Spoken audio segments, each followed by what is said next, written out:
आता स्पष्ट आणि सुंदर दृष्टी मिळवा संदेश चष्मा घर सोबत. मोफत डोळे तपासणी, नवीन कलेक्शन, आकर्षक ऑफर्स आणि सवलती. नवीन अल्ट्रासोनिक मशीनद्वारे चष्म्याची लाईफ टाईम सर्व्हिसिंग फ्री. डोळ्यांचा नंबरचा चष्मा अर्जंट बनून मिळेल. उत्तम दर्जा आणि योग्य किंमत. कॉलेजच्या मुलामुलींसाठी स्टायलिश चष्मा आता आपल्या बजेटमध्ये. नंबरचा चष्मा असो किंवा गॉगल, निवडा फक्त सर्वोत्तम. तेव्हा आजच भेट द्या Sandesh Chashmaghar, bus stand complex, Sangamner. Proprietor Amol Deshmukh. 9150 290 290 आणि 9270 34 41 74. हिंदू सुरक्षा सेवा संघ हनुमान गढी अयोध्या राष्ट्रीय अध्यक्ष धर्मसम्राट महंत राजूदासजी महाराजांच्या आशीर्वादानं हिंदू सुरक्षा सेवा संघाची अहिल्यानगर जिल्हास्तरीय बैठक जिल्हाध्यक्ष महंत स्वास्तिक महाराज यांच्या मार्गदर्शनाखाली मालपाणी लॉन्स या ठिकाणी आयोजित केली गेली. यावेळी धर्मपीठाचे मठाधीश तसेच प्रदेश प्रभारी गोरखनाथ मठ अमरनाथचे सुनील महाराज, अमरावती जिल्हाध्यक्ष अशोक महाराज, हिंगोली जिल्हाध्यक्ष संदीप वाकडे यांची हजेरी होती. देश स्वातंत्र्यासाठी बलिदान देणारे भगतसिंग, राजगुरू आणि सुखदेव यांचा बलिदान दिवस म्हणून या बैठकीचं आयोजन केलं गेलं. देश आणि धर्म टिकला पाहिजे. हिंदू सुरक्षा सेवा संघाच्या माध्यमातून हिंदू धर्माचं संरक्षण करण्यासाठी संघ जागृती करत आहे. त्यासाठी सर्वांनी एकत्र येण्याची गरज आहे, अशी माहिती अहिल्यानगर जिल्हाध्यक्ष स्वास्तिक महाराज यांनी दिली आहे. किशोर कालडा, रेखा गलांडे, सोनाली पठाडे यांनीही आपापली मनोगत व्यक्त केली आहेत. तर यावेळी धर्मपीठ मठाधीश सुनीलजी महाराज यांनी धर्मरक्षणाविषयी मार्गदर्शन केलंय. जो संत महात्मा बैठे, ये लोग आग नफरत बुझाने का हुनर जानते हैं. आग नफरत बुझाने का हुनर जानते हैं. दिल से दिल को मिलाने का हुनर जानते हैं. रास्ते के कांटों से इन्हें क्या लेना, ये तो फूल बिछाने का हुनर जानते हैं. अन्याय के प्रति समाज में जो जो भी अन्याय करेगा उसके खिलाफ लड़ने की हर एक ने कोशिश करनी चाहिए और लड़ना चाहिए. आप लोग आए, आपके बारे में इतना ही कहूँगा कि सबके बारे में कि उगता हुआ सूरज दुआ दे आपको, उगता हुआ सूरज दुआ दे आपको, खिलता हुआ फूल खुशबू दे आपको. हम तो कुछ देने के काबिल नहीं, देने वाला भगवान आप लोगों को हजार खुशियाँ दे आपको. इंग्रजांच्या काळामध्ये देशासाठी बलिदान देणारे भगतसिंग, राजगुरू, सुखदेव यांचा आज बलिदान दिवस आहे. त्यांच्या स्मृतीला, त्यांच्या आठवणी आजही भारतभूमीमध्ये जागृत अवस्थेमध्ये आहे. कारण आपल्या सर्वांना या भारतभूमीचं रक्षण करायचं आहे आणि त्यासाठी आपण या हिंदू सुरक्षा सेवा संघच्या माध्यमातून संपूर्ण भारतभर या संघाचं उद्दिष्ट घेऊन महंत राजूदासजी महाराज, योगी आदित्यनाथ महाराज, आखाडा परिषदेचे सर्व साधू संत, महंत, विविध प्रकारच्या हिंदू संघटनेचे सर्व आपले पदाधिकारी, बजरंग दल, विश्व हिंदू परिषद, सर्व हिंदू संघटना आज आपापल्या परीनं या भारतभूमीच्या रक्षणासाठी सज्ज आहे. जसं इंग्रजांसाठी त्यांना बाहेर काढण्यासाठी अनेकांनी स्वतःचं बलिदान केलं, मग ते अनेक या भारतभूमीवर अनेक वेळा आक्रमण झाले आणि सनातन धर्माला नष्ट करण्यासाठी अनेक शक्त्या या भारतामध्ये आल्या आणि त्यांनी अनेक वर्ष या भारतामध्ये राज्य केलं. तरी पण आपला हिंदू समाज इतका जागृत अवस्थेत अनेक वेळा त्यांनी लढाई केल्या. आजही आपल्याला भविष्यासाठी एकत्र येणे ही आता काळाची गरज आहे आणि म्हणून ही हिंदू सुरक्षा सेवा संघ याची स्थापना अयोध्यावरून झालेली, आपल्या राम जन्मभूमीवरून. राम जन्मभूमीचे हनुमान गढीचे अध्यक्ष महंत श्री राजूदासजी महाराज यांच्या अध्यक्षतेखाली हा हिंदू सुरक्षा सेवा संघ कार्यक्रम संपूर्ण भारतभर आज राबवले जात आहे.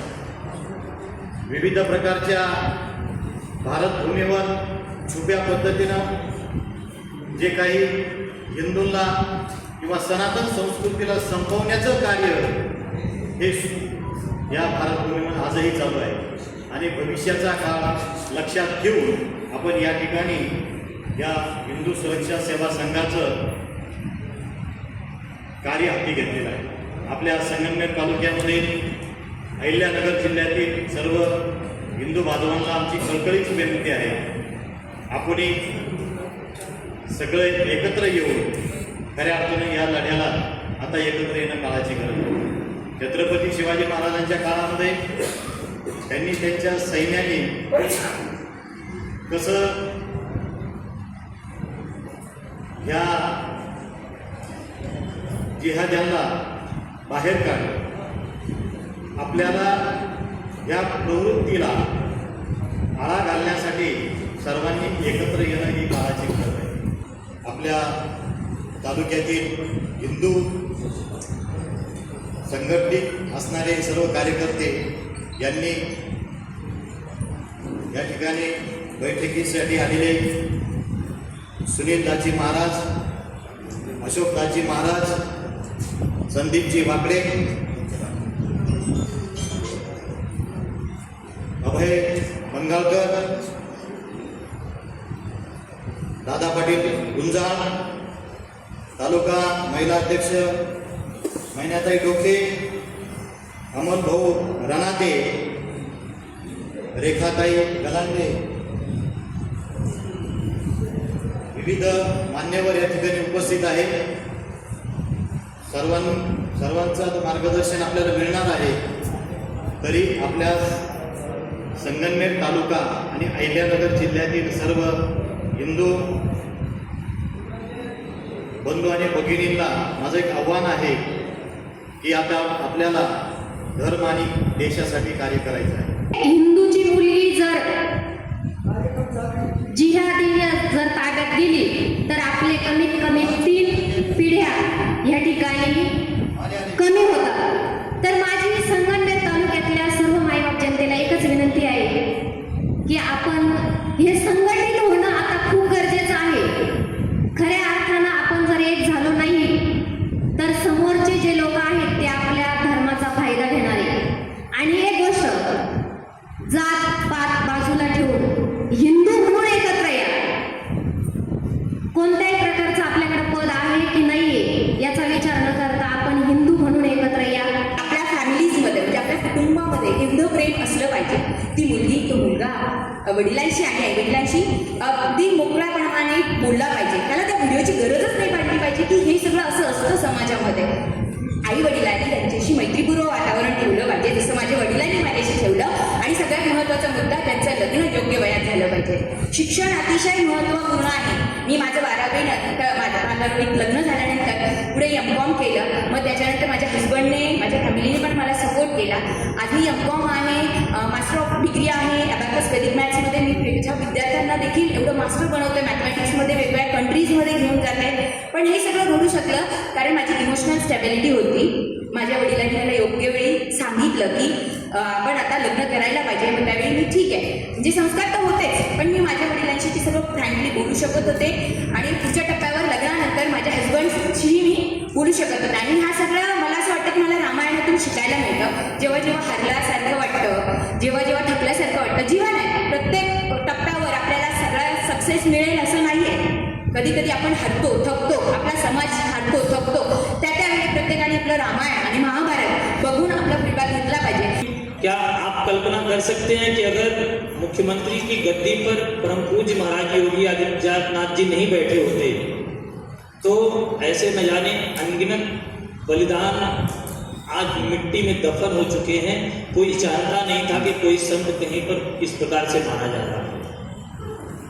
और ये संकल्प हिंदू सुरक्षा सेवा संघ ने उत्तर प्रदेश में लिया था कि हम किसी भी प्रकार से हम अपनी जो अवधारणा है उसे विशाल स्वरूप देकर के हम लोग पूज्य महाराज जी को मुख्यमंत्री का गद्दी पर बिठाएंगे.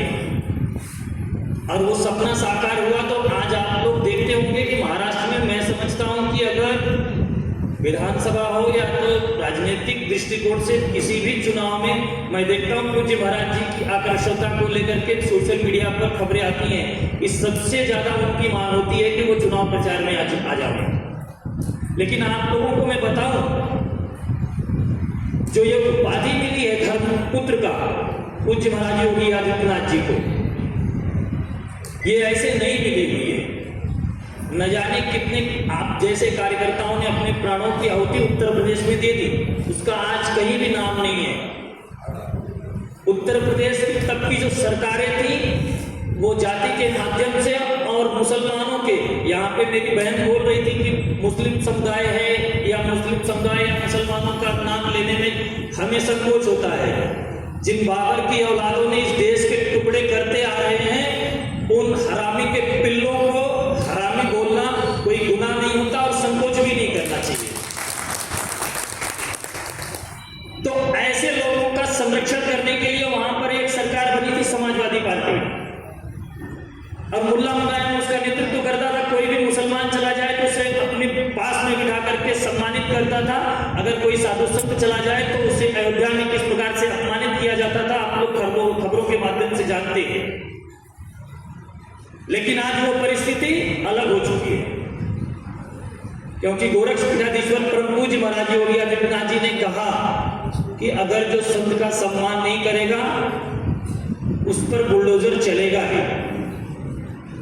और आप लोग देखते होंगे आज जिन जिन जिलों में ये बाबर की औलादों का परचम बुलंद था, आज वहां पर वो लोग कटोरा लेकर भीख मांग रहे हैं, भीख भी नहीं मिल रही है। आज आप अपने दिलों पर हाथ रखकर बताइए, किसी विधायक, सांसद या नगर सेवक से किसी बगैर उसके चमचे के आप लोग मिल पाते हो क्या? तो आप ईमानदारी से बताइए, तब का संविधान अच्छा था या अब का संविधान? आज के चमचे आप लोगों को मिलने नहीं देते और हवाला दिया जाता है कि संविधान से इस देश को चलाया जाएगा। मैं संविधान पर टीका नहीं करना चाहता हूं, उससे आज की व्यवस्थाएं चली जा रही हैं। इसलिए महाराज दुष्यंत अगर रात को 2 बजे आकर के इस देश की सुरक्षा के लिए, इस देश की जनता के लिए खड़ा होकर के उनके सवालों का जवाब देने के लिए तैयार होते हैं, तो मुझे लगता है कि हिंदू जनमानस की वो व्यवस्था सही थी। ये गलत है जो आरक्षण के नाम पर हम लोगों को बांटने का काम कर रही है। अब कुछ लोग शायद इसमें अगर वीडियो पे जामे तो शायद मुझे कहें जरूर ब्राह्मण होगा, शायद इसीलिए बोल रहा है क्योंकि आरक्षण का लाभ इन्हें नहीं मिल पाता।